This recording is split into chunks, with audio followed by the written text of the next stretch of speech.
انت ازاي تقدر تمسك طرفين حياتك او طرفين عمرك؟ في حاجة عندنا كلنا اسمها الجسد المشاعري. احنا عندنا الجسد المادي معروف، الجسد المادي اللي هو جسدنا العادي. في جسد تاني اسمه الجسد المشاعري. في العموم احنا عندنا 5 اجساد، منهم الجسد المشاعري. الجسد المشاعري ده عندنا بيتلخبط المشاعر بتاعتنا على مر السنين وعلى مر التجارب وعلى مر المشاكل اللي بنعدي بيها كلها. فتلاقي الجسد دوت يعني اما شخص بيحس بالألم قوي او شخص عنده عصبية، ففي لخبطة دايما كده بتحصل بسبب انه اللخبطة دي حصلت عن طريق المواقف اللي عدينا بيها وافكارنا هي اللي بتحدد مشاعرنا.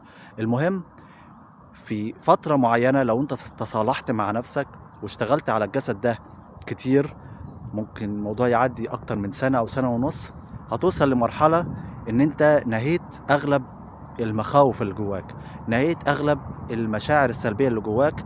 فبتقدر توصل لحاجات انت اتولدت بيها او مشاعر انت اتولدت بيها من زمان ما كنتش بتشعر بيها، انما لما صلحت ونظفت بدأت تشعر بيها تاني.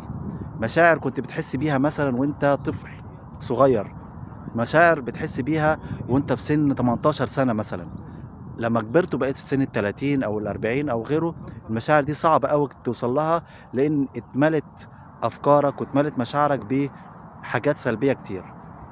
الفكرة بقى لما بقول لكم كده انك بتشتغل بقى على الجسد المشاعري ده فترة طويلة، وتاخد الطرق الصحيحة انك ازاي تصلحه.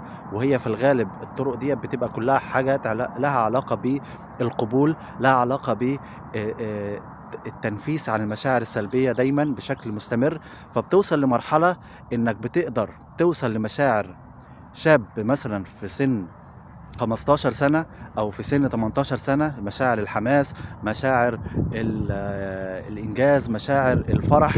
وبتقدر توصل لمشاعر لشخص في سن مثلا 90 سنة، شخص في سن 90 سنة عنده رضا كامل، عنده استكفاء من الحياة، عنده السكون، عندوش رغبات بتعكر عليه حياته، عنده كده استعداد كبير أو إن هو يترك الحياة ديت بكل رضا، وفي أي وقت يتركها باللي فيها ويكون راضي باللي خده منها وراضي بكل شيء. لما توصل بقى للمراحل ديت، مرحلة،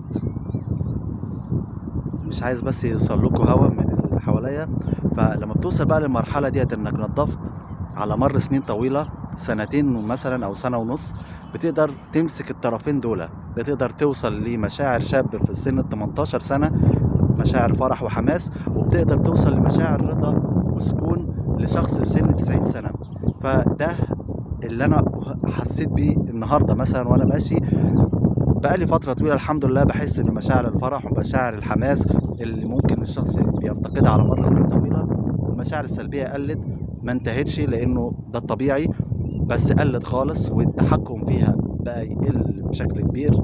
التحكم فيها بقى كبير، ما بقتش اقدر اتحكم فيها. لو جات لي مشاعر سلبية اقدر في نص ساعة مثلا او في ربع ساعة اتخلص منها او انها ابدلها بمشاعر ايجابية.